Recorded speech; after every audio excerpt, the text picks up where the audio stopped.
जी, बिस्मिल्लाहिर्रहमानिर्रहीम, अस्सलाम वालेकुम। तो लैग्रैन्जियन मल्टीप्लायर मेथड के हवाले से मैं आपको ये बात बताऊँ कि actually this is optimization technique.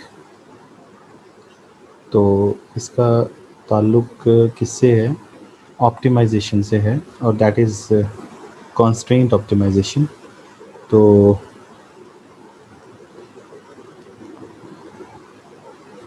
Actually optimization का मतलब ये होता है कि quest for the best, quest for the best. Quest कहते हैं तलाश को, तो बेस्ट की तलाश। तो बेस्ट क्या है? बेस्ट दो ही चीज़ें हैं। एक ये है कि आप अपनी ज़िंदगी में कुछ चीज़ों को चाहते हैं कि वो मैक्सिमम हो जाएं, और कुछ चीज़ें ऐसी होती हैं जिनको आप क्या चाहते हैं कि मिनिमम हो जाए।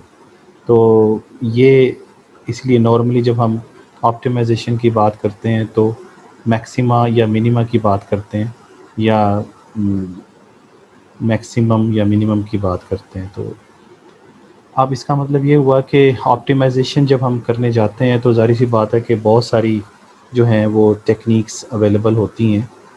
तो लेकिन उससे भी पहले एक जो इम्पॉर्टेंट चीज़ है वो ये है कि ऑप्टिमाइज़ेशन तो हमें क्लियर हो गया, लेकिन ये है कि ऑप्टिमाइज़ेशन भी फिर 2 तरह से होती है। एक ऑप्टिमाइज़ेशन जो होती है वो कॉन्स्ट्रेंट होती है, कॉन्स्ट्रेंट, और दूसरी जो होती है वो अनकॉन्स्ट्रेंट होती है।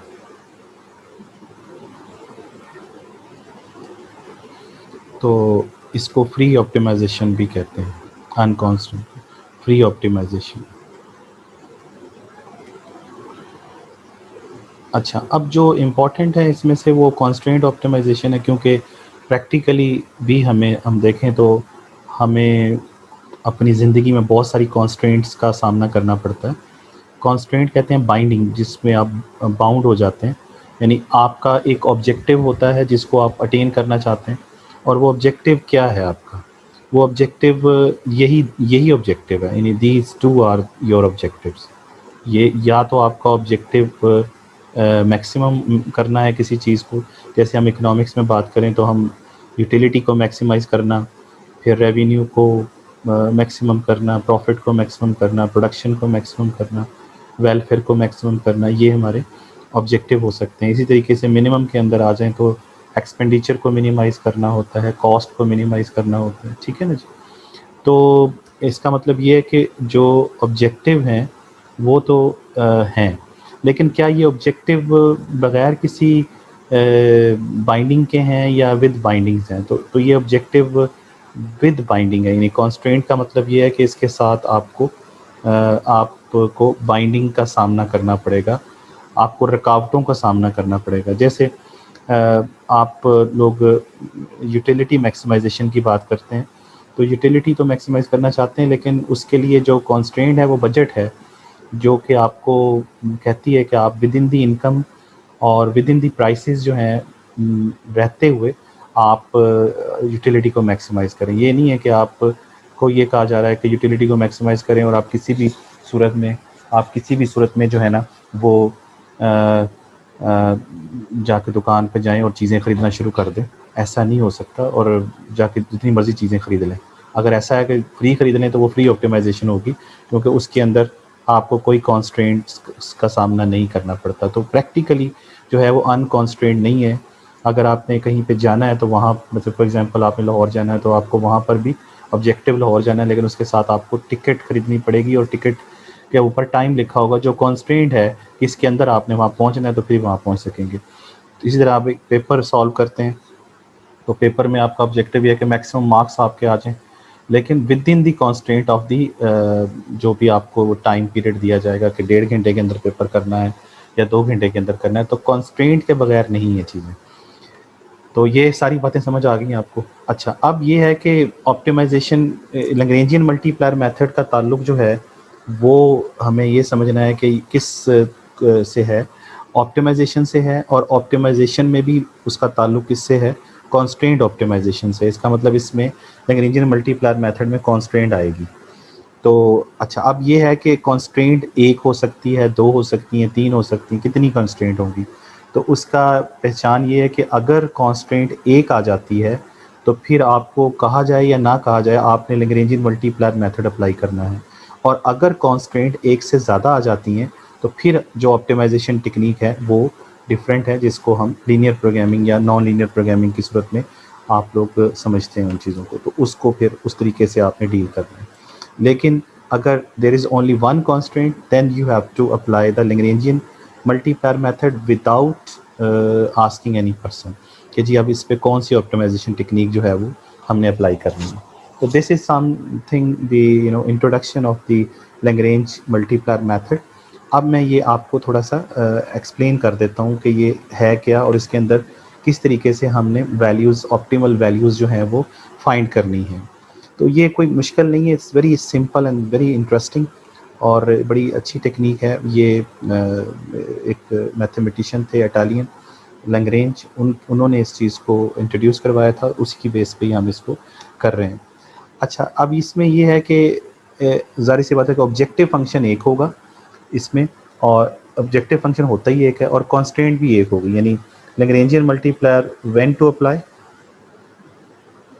इसको आपने अप्लाई कब करना है, जब आपके पास वन ऑब्जेक्टिव फंक्शन होगा और नंबर टू जब आपके पास वन क्या होगी, वन ही कॉन्स्टेंट होगी, तो तब आपने इसको अप्लाई करना है। ठीक हो गया जी। तो इसमें वन ऑब्जेक्टिव फंक्शन और वन कॉन्स्टेंट पे इसको अप्लाई करेंगे। अच्छा, अब इसमें नेक्स्ट चलते हैं। नेक्स्ट ये है कि फॉर एग्जांपल इसमें हम ये कहते हैं कि F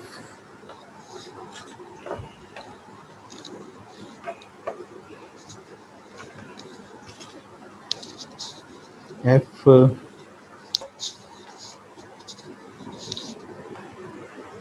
is a function of x and y. ये फ़र्ज़ कर लीजिए कि आपके पास क्या है, ये आपके पास ऑब्जेक्टिव फंक्शन है, ये आपके पास ऑब्जेक्टिव फंक्शन है और दूसरी तरफ जो है वो आपके पास एक कॉन्स्ट्रेंट है, और वो कॉन्स्टेंट भी मैं यहाँ पे लिख देता हूँ, g is a function of x and y is equal to k, और ये क्या है, दिस इज़ योर कॉन्स्टेंट।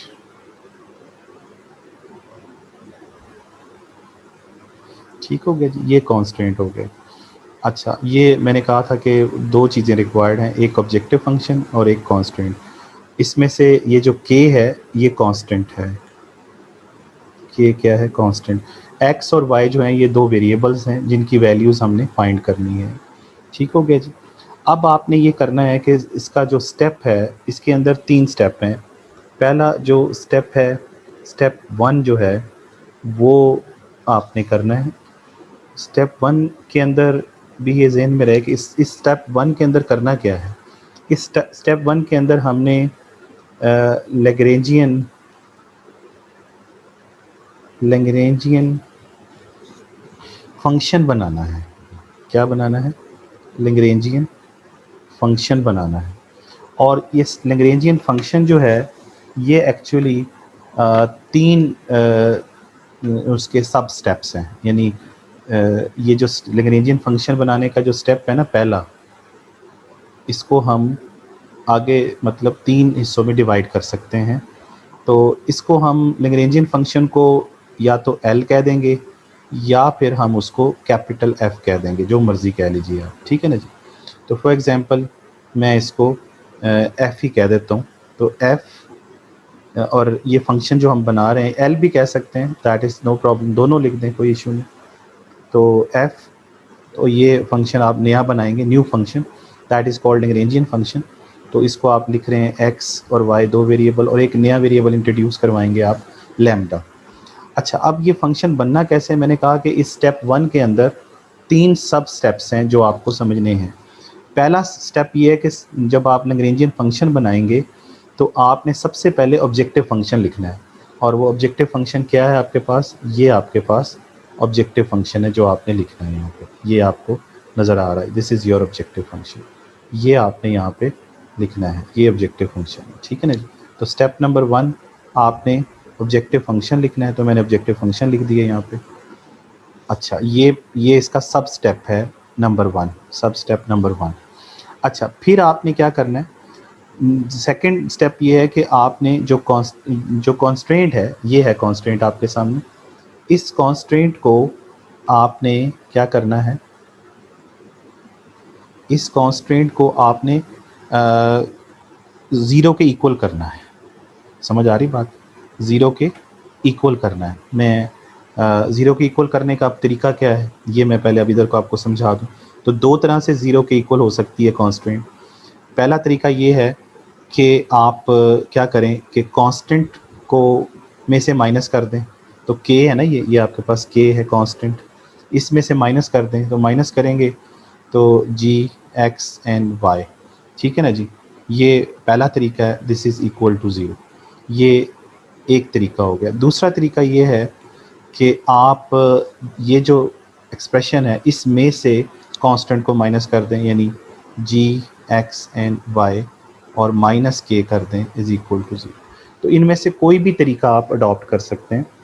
तो मेरी बात समझ आ गई आपको? यानी आपने इसको इक्वल टू ज़ीरो करना है। तो इसमें पहला मैंने आपको बताया कि आपने ऑब्जेक्टिव फंक्शन लिखना है। दूसरा आपने कॉन्स्ट्रेंट को क्या करना है, दिस इज़ योर कॉन्स्ट्रेंट। इस कॉन्स्टेंट को आपने, ये इस कॉन्स्टेंट का कांस्टेंट है, के जो है ये कांस्टेंट है। आपने क्या करना है, अब इसको इक्वल टू ज़ीरो करना है कॉन्स्टेंट को। तो अब इसका मतलब ये है कि उसको आपने फिर यहाँ पे लिखना है। यहाँ पे ये मैं आपको यहाँ पे लिख के दिखा रहा हूँ। ये सेकंड स्टेप आ गया, ठीक है, दिस इज़ सेकंड स्टेप। तो आप इसमें से चाहे तो ये वाला लिख दें, आपकी मर्ज़ी, ये वाला चाहें तो आपकी मर्ज़ी। ये आपके ऊपर डिपेंड करता है कि आपने इन दोनों में से किसी भी एक्सप्रेशन को आप लिख सकते हैं। लेकिन ये दो तरीक़ों से लिखा जा सकता है, मैंने वो आपको बता दिया कैसे। तो फॉर एग्ज़ाम्पल हम पहले वाला लिखते हैं। तो पहले वाला लिखेंगे तो k minus g of x and y, ठीक है ना जी, ये हमने लिख दिया। और देन फिर हमने इसको क्या किया, ब्रैकेट क्लोज कर दी, ठीक है, ज़ीरो नहीं लिखना। तो ये आपने लिख दिया। अच्छा, उसके बाद ये दो स्टेप हो गए। और तीसरा स्टेप ये है कि आपने इसको इसके अंदर ऐड करना है, प्लस का साइन लेके आना है और इसके साथ लैम्डा के साथ इसको मल्टीप्लाई भी कर देना है, इस कॉन्स्टेंट को, यानी या इसको सेकंड स्टेप में डाल लें कि कॉन्स्टेंट को लैम्डा से मल्टीप्लाई करके आपने लिखना है, इस तरह कह लें। और उसके बाद आप कह दें कि इसके अंदर तीसरा स्टेप ये है कि आपने इसके अंदर प्लस साइन जो है वो ऐड करना है। ये तीसरा स्टेप ये वाला हो जाएगा, ठीक है। तो तीन स्टेप में आप आ जाएं। पहला स्टेप यहाँ तक, पहला स्टेप जो है वो ये है कि आपने ऑब्जेक्टिव फंक्शन लिखना है। दूसरा स्टेप ये है कि आपने कॉन्स्टेंट को लैम्डा से मल्टीप्लाई करके जो है वो लिखना है। और तीसरा जो है प्लस, आपने प्लस साइन का एडिशन करना है। ये तो ये जब ये सारी तीनों स्टेप कर लेंगे, तीनों सब स्टेप हो जाएंगे, यानी this is the first step, this is the second step and this one is the third step. ये आपका थर्ड स्टेप होगा, ये थर्ड स्टेप होगा, ठीक हो गया जी। तो ये आपके सामने तीन सब स्टेप्स आ गए, 1 2 और ये 3। ये तीनों से जो अब ये फंक्शन हमारे पास बना है, दिस फंक्शन, ये सारा फंक्शन जो हमारे पास बना है, that is called Lagrangian function. तो हमने स्टेप नंबर 1 क्या करना है, हमने लैग्रेंजियन फंक्शन बनाना था, वो हमने बना लिया।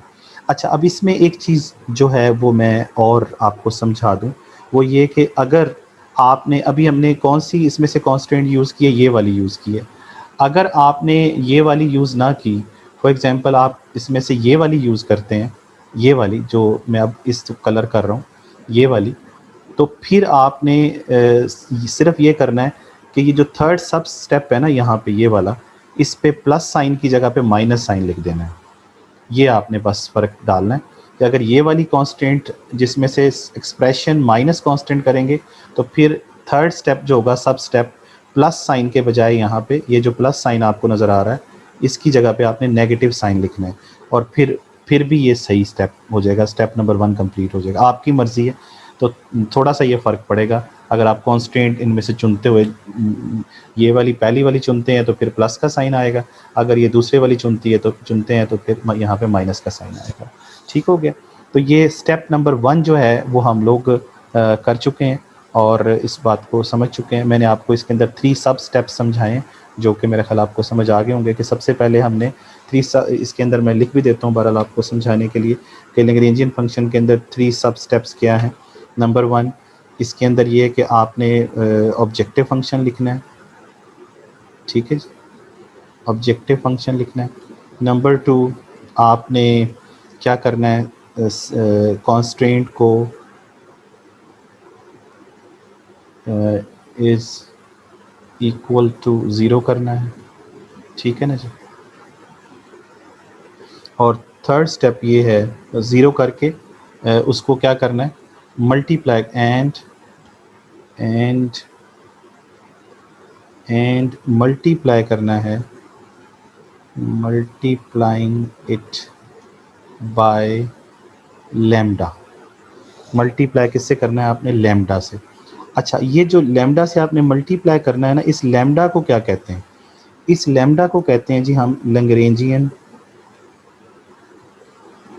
क्योंकि इसको हमने मल्टीप्लाई किया ना, इसीलिए इस लैम्डा को लैग्रेंजियन मल्टीप्लायर कहते हैं, क्योंकि ये कांस्टेंट के साथ क्या होता है, मल्टीप्लाई होता है। जब कांस्टेंट के साथ इसको मल्टीप्लाई करेंगे तो इसीलिए इस लैम्डा साइन को आपने लैग्रेंजियन मल्टीप्लायर कहना है। लैग्रेंजियन मल्टीप्लायर मेथड नहीं, लैग्रेंजियन मल्टीप्लायर सिर्फ। मेथड तो ये पूरा चल रहा है अभी, मेथड के अंदर तो ये स्टेप नंबर 1 आ रहा है, ठीक है ना जी। तो ये दूसरा आ गया। और तीसरा इसके अंदर सब स्टेप ये है लैग्रेंजियन फंक्शन बनाते हुए कि आपने क्या करना है, ऐड करना है या माइनस करना है ओरिजिनल उसके अंदर, ठीक है ना, फंक्शन के अंदर, ओरिजिनल फंक्शन के अंदर जो आपका ऑब्जेक्टिव फंक्शन है, यानी ऐड करना है या आपने उसको क्या करना है, सबट्रैक्ट करना है फ्रॉम द ऑब्जेक्टिव फंक्शन। तो ऑब्जेक्टिव फंक्शन में ये मैंने आपको बता दिया था कि अगर k माइनस दिस करोगे तो फिर तो ऐड करोगे, अगर जी ऑफ एक्स एंड वाई में से माइनस के करके करोगे, ये वाला कांस्टेंट यूज़ करोगे तो यहाँ माइनस का साइन आएगा। तो ये अब आपका प्लस या माइनस का साइन अकॉर्डिंगली आ जाएगा। तो ये 3 सब स्टेप्स मैंने यहाँ पे बता दिए आपको, जो कि ये यहाँ पे लिखे हुए हैं, ये पहला, ये दूसरा और ये तीसरा सब स्टेप्स। तो लेकिन जो लैग्रेंजियन मल्टीप्लायर मेथड है उसका ये स्टेप नंबर 1 हमने जो है मुकम्मल कर लिया। अब स्टेप नंबर 2 क्या है, स्टेप नंबर 2 क्या है, स्टेप नंबर 2 पे बात करते हैं।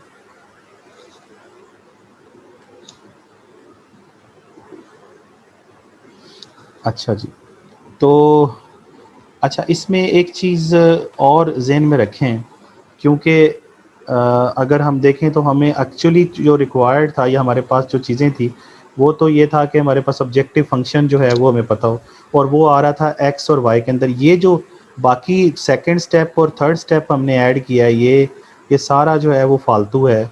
लेकिन इसका ये है कि ये एक्चुअली हो सारा ज़ीरो के बराबर जाएगा, यानी ये सारी चीज़ जो है ना, ये सारी चीज़, ये जो अभी मैं सर्कल कर रहा हूँ ना, ये किसके बराबर हो जाएगी, ये हो ज़ीरो के बराबर जाएगी। अभी मैं आगे चल के दिखा भी देता हूँ आपको।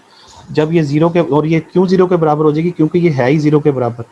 तो इसका मतलब ये कि बाकी फिर आपके पास लैग्रेंजियन फंक्शन जो रह जाएगा ना, वो आपके असल ऑब्जेक्टिव फंक्शन के बराबर ही रह जाएगा, और आपका असल ऑब्जेक्टिव फंक्शन यही है ना, तो देखें यही रह जाएगा बाकी, क्योंकि ये सारी चीज़ जो है वो ज़ीरो हो जाएगी। क्योंकि ये जो चीज़ है ना, k minus g of x and y, ये ज़ीरो के बराबर, ज़ीरो जब लैम्डा से मल्टीप्लाई होगा तो ये भी ज़ीरो हो जाएगा, इसलिए टोटल ये ज़ीरो हो जाएगा। तो इसलिए हमारी इस एडिशन की वजह से ऑब्जेक्टिव फंक्शन में जो ये हमने एडिशन करना है या सब्ट्रैक्शन करनी है, ये सारी चीज़, इससे हमारे ऑब्जेक्टिव फंक्शन पे कोई फ़र्क नहीं पड़ता। और फिर हमारी जो क्रिटिकल वैल्यूज़ हैं एक्स और वाई और लैम्डा की, वो असल में तो हमें ये रिक्वायर्ड हैं तीनों वैल्यूज़, जो हमने ऑप्टिमल वैल्यूज़ फाइंड करनी है। अच्छा जी, स्टेप नंबर 2 में क्या करना है, स्टेप नंबर 2 में आपने ये करना है कि आपने पार्शियल डेरिवेटिव्स लेने हैं। अब taking partial derivative with respect to x y and lambda, आपने इनको इनके पार्शियल डेरिवेटिव लेने एंड इक्वेट देम ज़ीरो, और इनको ज़ीरो के इक्वल करना है। यानी ये सेकंड स्टेप होगा कि हमने पार्शियल डेरिवेटिव लेने हैं, जितने भी वेरिएबल फंक्शन में आ रहे होंगे प्लस लैम्डा भी साथ, और फिर उनको क्या करना, ज़ीरो के इक्वल करना है। तो ये जब आप करेंगे तो ज़ाहिर सी बात है, इसमें मैं आपको करके दिखा देता हूँ ऐसे कि partial F over partial x करेंगे, ठीक है ना जी, और उसका ये जो भी जवाब आएगा यहाँ पे, ये मैं लिख नहीं रहा, इसको फिर इक्वल टू ज़ीरो करेंगे और इसको हम इक्वेशन नंबर 1 का नाम दे देंगे, ठीक है।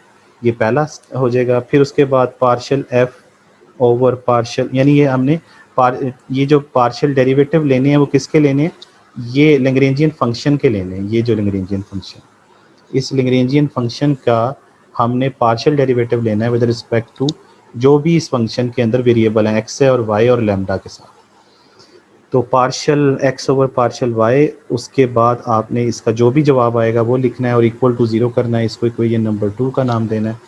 और उसके बाद partial F over partial lambda के थ्रू करना है, और जो भी जवाब आएगा वो लिख के इक्वल टू ज़ीरो, और इसको इक्वेशन नंबर 3 का नाम दे देना है आप लोगों को। तो इसका मतलब ये है कि हमने ये सेकंड स्टेप कर लिया।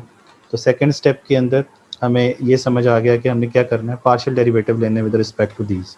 तो 2 स्टेप हो गए, और इसके बाद है स्टेप नंबर 3। जी, स्टेप नंबर 3 क्या है? स्टेप नंबर 3 में आपने ये करना है कि आपने फाइंड करनी है, find the optimal values from equation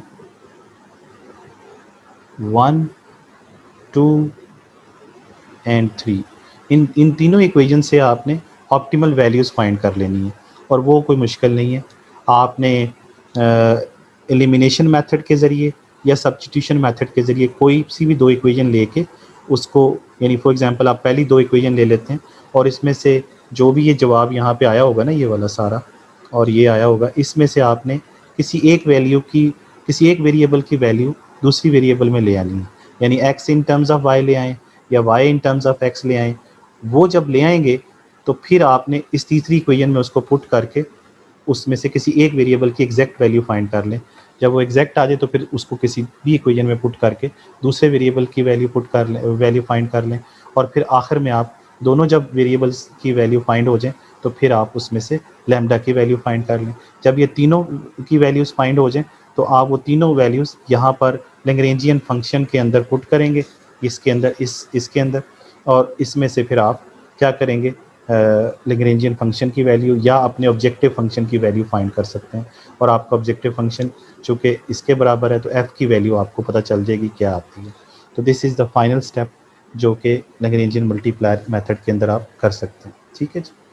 तो यहाँ तक ये लैग्रेंजियन मल्टीप्लायर मेथड जो है वो मैंने आपको समझा दिया, लेकिन अब इसकी थोड़ी सी न्यूमेरिकली भी आपको समझा दूँ कि इसका क्या है, वो मैं आपको बुक से समझाता हूँ।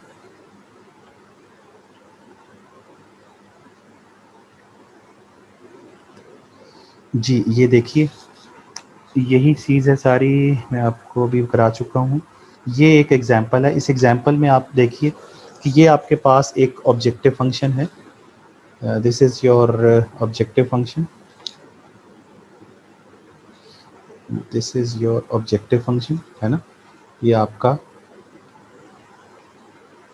ऑब्जेक्टिव फंक्शन है, और ये कांस्टेंट है, ठीक है? और ये k है कांस्टेंट जो आपने उधर पढ़ा था। अब यहाँ पे क्या करना है, आपको पता है कि सबसे पहले तो कांस्टेंट को 0 के इक्वल करना होता है, वो इन्होंने कर लिया। उसके बाद इन्होंने क्या किया, लैग्रेंजियन फंक्शन बनाया, ये स्टेप नंबर 1 है। सबसे पहले क्या करते थे आपको पता है, ऑब्जेक्टिव फंक्शन लिखते हैं, तो सबसे पहले इसने ऑब्जेक्टिव फंक्शन लिखा, ये ऑब्जेक्टिव फंक्शन है, प्लस इस कांस्टेंट को उसने लिखा और लैम्डा से मल्टीप्लाई किया, और फिर थर्ड स्टेप ये है कि इसने प्लस साइन ऐड किया। तो ये क्या बना लिया इसने लैग्रेंजियन फंक्शन बनाया है। ये स्टेप नंबर 1 है, दिस इज स्टेप 1। उसके बाद स्टेप 2 क्या था आपको याद है, ये स्टेप 1 हमने किया था। उसके बाद स्टेप 2 था कि हमने पार्शियल डेरिवेटिव्स लेने, तो वो पार्शियल डेरिवेटिव्स ले लिए। ये देखें किसके थ्रू लेने हैं, दो कितने वेरिएबल्स थे ऑब्जेक्टिव फंक्शन में आपके सामने, एक्स है और वाई है ना। तो एक्स और वाई के थ्रू लिया। जब इसका लिया, इसने इसको जेड कह दिया, कोई मसला नहीं, जेड कह लें, एल कह लें, एफ कह लें, कोई फ़र्क नहीं पड़ता। तो अब इसका डेरिवेटिव का मतलब ये है कि ये partial z over partial x है, और ये क्या है, ये partial z over partial y है, और ये क्या है, ये है partial z over partial lambda है। ये मैंने बताया था कि आपने पार्शियल डेरिवेटिव लेने हैं और उसके बाद उनको क्या करना है, इक्वल टू ज़ीरो करना है। ये इन्होंने पार्शियल डेरिवेटिव ले लिए इस सब इसके किसके भला, लैग्रेंजियन फंक्शन के, और उसके बाद इक्वल टू ज़ीरो कर लिया। और देन फिर इन्होंने इसको एलिमिनेशन मेथड अप्लाई करके इन्होंने वैल्यूज़ फाइंड कर ली, और आपको नज़र आ रहा है वाई की value, y not optimal value of y जो है वो 20 फाइंड की, ऑप्टिमल वैल्यू ऑफ एक्स जो है वो 36 है, और लैम्डा की वैल्यू कितनी आई है 348। और जब ये तीनों वैल्यूज़ इसने फाइंड कर ली, तो फिर इसने दोबारा से वो वैल्यूज़ इनमें पुट कर दी, किसमें भला, इसी के अंदर लैग्रेंजियन फंक्शन के अंदर। ये इसके अंदर एक्स की वैल्यू एक्स वाई, और ये वाई स्केयर, लैम्डा की वैल्यू भी आ गई, एक्स वाई की भी आ गई। तो यहाँ ये देखें पुट की है, और उसके बाद फाइनली उसने ऑब्जेक्टिव फंक्शन की वैल्यू फाइंड कर ली जो कि 9744। तो ये है ऑब्जेक्टिव फंक्शन की वैल्यू, ठीक है। अच्छा, अब वो बात जो मैं आपसे कह रहा था कि ये वाली जो चीज़ होती है, ये वाली, ये ज़ीरो के बराबर होती है, याद है ना आपको। तो ये अब यहाँ पे नज़र भी आ जाएगी आपको कि ये ज़ीरो कैसे है। ये ज़रा देखिए, ये ज़ीरो कैसे, ये वाली सारी चीज़ यहाँ पे चेक कीजिए, क्या ये ज़ीरो के बराबर है या नहीं है।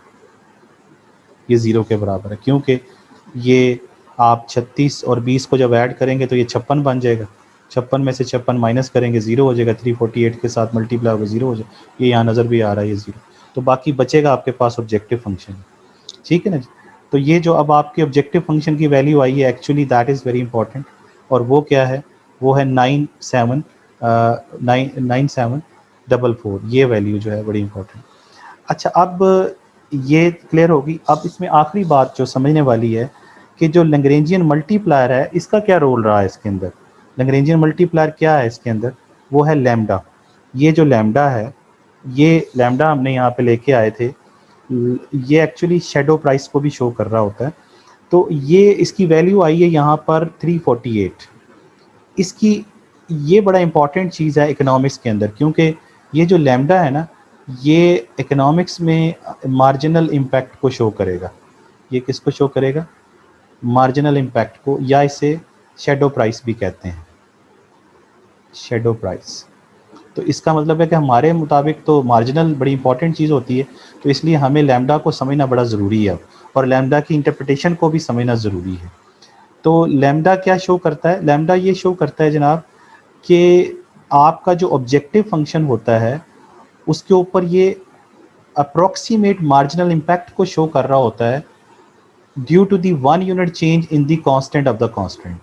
यानी lambda shows the approximate marginal impact on the objective function due to the 1 unit change in the constant of the constant। ये बात आपको समझ नहीं आएगी, ये बात मैं आपको यहाँ दिखाता हूँ। ये देखिए, ये है significance of the Lagrangian multiplier. यही मैं बोल रहा था कि लैम्डा, लैग्रेंजियन मल्टीप्लायर लैम्डा जो है वो क्या है, that अप्रॉक्सीमेट्स showing the marginal impact on the objective function due to the one small change, 1 unit change in the constant of the constraint।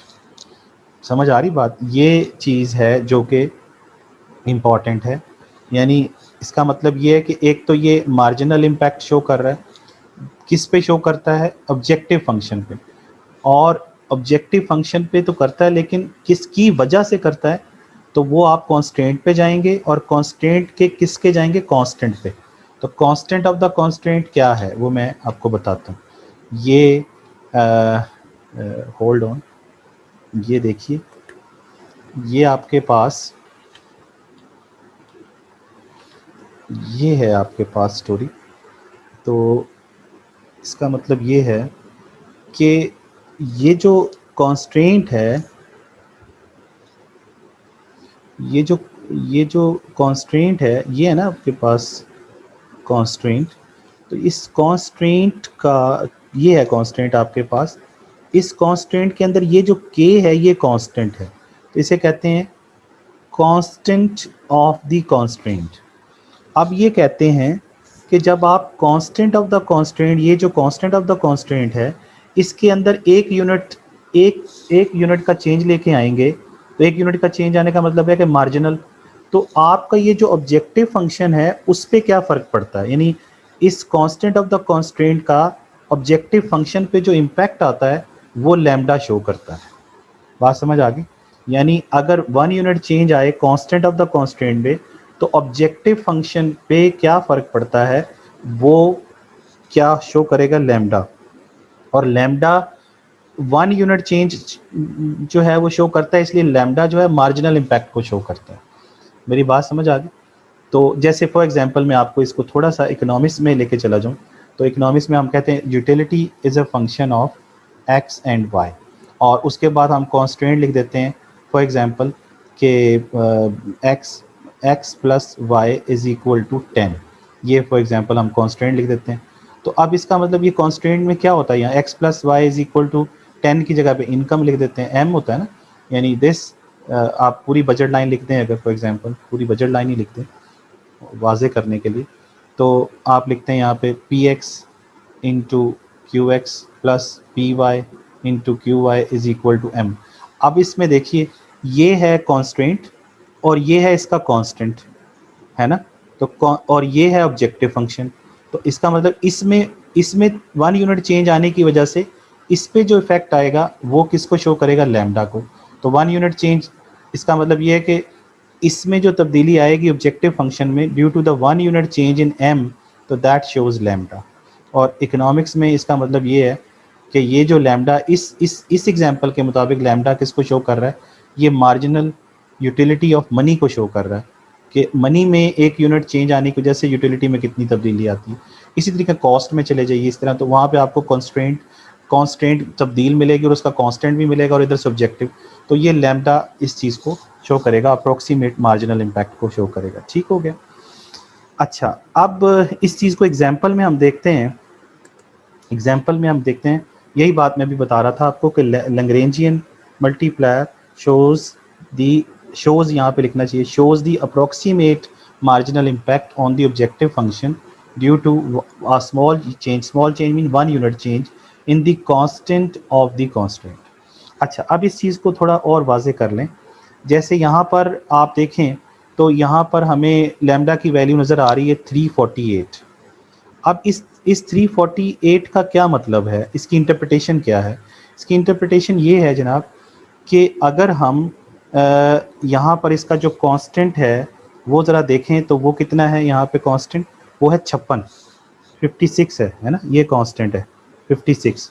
इसका मतलब ये है कि अगर हम यहाँ पे 56 के बजाय 57 कर लें या 58 कर लें, दो हो सकते हैं ना, यानी एक यूनिट या बढ़ा लें या कम कर लें, दो ही तरीके हैं ना, कांस्टेंट ऑफ द कांस्टेंट में तब्दीली लाएंगे, या तो 56 से 57 कर देंगे या 56 से 57 कर देंगे या 56 से 55 कर देंगे, यानी एक यूनिट या तो बढ़ा देंगे या कम कर देंगे, आपकी मर्जी। तो आप ये यहाँ करके ये क्वेश्चन दोबारा सॉल्व करेंगे, यानी ये ऑब्जेक्टिव फंक्शन ये रखेंगे, ये सारी वैसे ही रखेंगे, लेकिन यहाँ पे 56 लिख लेंगे या यहाँ पे 55 लिख लेंगे या 57 लिख लेंगे। तो आप देखेंगे जो आपका ऑब्जेक्टिव, जब आपका फिर दोबारा वैल्यू ऑब्जेक्टिव फंक्शन की आएगी, तो वो ये जो आपका पुरानी वैल्यू आई हुई है इससे ये वैल्यू इसमें ये ऐड कर लें या इसमें ये ऐड कर लें तो उसके बराबर आएगी, यानी दिस प्लस दिस करेंगे तो उसके बराबर आएगी ये वैल्यू। मेरी बात समझ गए? अप्रोक्सीमेटली, यानी एग्जैक्टली नहीं आएगी लेकिन अप्रोक्सीमेटली आएगी। ये बगैर किए हुए आपको बताया जा रहा है कि अगर आप इसकी वैल्यू को एक यूनिट बढ़ा दें या कम कर दें तो मार्जिनल इम्पैक्ट आपका ये आएगा, ये मार्जिनल इम्पैक्ट है 348। किस पे जाएगा? आपके ऑब्जेक्टिव फंक्शन पे, ये आपका ऑब्जेक्टिव फंक्शन। समझ आई बात? तो ये अगर आप इसको वेरीफाई करना चाहते हैं तो आगे वेरीफाई करके भी दिखाया हुआ है। ये देखें यहाँ पे इसने क्या किया, 57 कर दिया, और 57 करके जब इसने ऑब्जेक्टिव फंक्शन की वैल्यू निकाली है तो ये निकली है, ये देखें। तो अब आप देख लें कि पहले जो ऑब्जेक्टिव फंक्शन की वैल्यू आई थी वो आई थी 9744, तो पहले जो वैल्यू आई थी वो आई थी 9744 और अब जो वैल्यू आई है वो आई है 10095। तो अगर हम इसको इसमें से इसको माइनस करके देखें तो देखें क्या जवाब आता है। तो ये आता है 351। तो 351 और जो लैम्डा की वैल्यू पहले आई थी वो चेक कर लें अब कितनी आई हुई है। लैम्डा की वैल्यू आई हुई है 348। तो अप्रॉक्सीमेटली आ गई ना वैल्यू हुई जो इसने यहाँ पे कहा था अप्रॉक्सीमेटली आएगी। तो ये किए बगैर हम बता रहे थे कि ऑब्जेक्टिव फंक्शन की वैल्यू इतनी चेंज हो जाएगी। तो वो यहाँ पे हमने करके भी देख ली तो वो वाकई उतने ही तकरीबन आई। वो 348 थी जो वैल्यू उसने अप्रॉक्सीमेटली बताई थी और एक्चुअली जो आई है वो चेंज होके 351 यूनिट आ गई अब जो वैल्यू आई है जेड की। So this is the Lagrangian multiplier method and this is the significance of the Lagrangian multiplier method.